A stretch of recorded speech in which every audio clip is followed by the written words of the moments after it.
thank you for the introduction.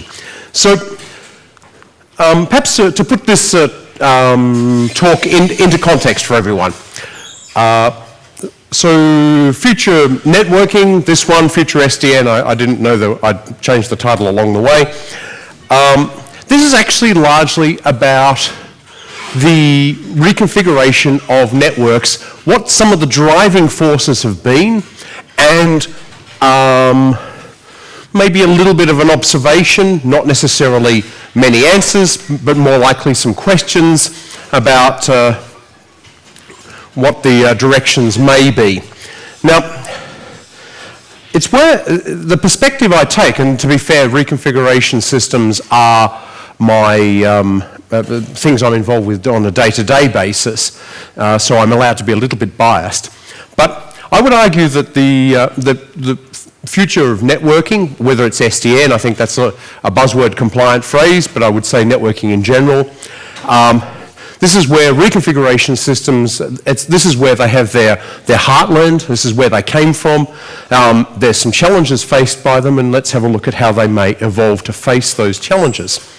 So first of all, this is so I was in two minds as to whether to put it in. Someone encouraged me to leave it in, so I did. Some of you may have heard of Cambridge. We did some stuff. We continue to do some stuff, including some more memorable things, including hypervisors and CPUs and relatively recent projects like Raspberry Pi. We've also had some disasters. You may all remember ATM. We're really sorry. Really, really sorry. It wasn't entirely our fault, but we also had some very neat ideas that never really caught on. Never mind. So, this is what I tend to think about, is what role does reconfiguration have in future networks?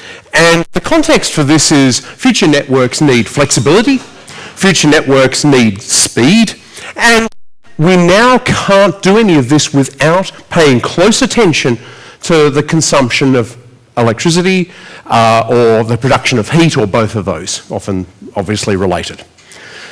So flexibility is actually so the network architect's dilemma. It's actually the network operator's dilemma as well.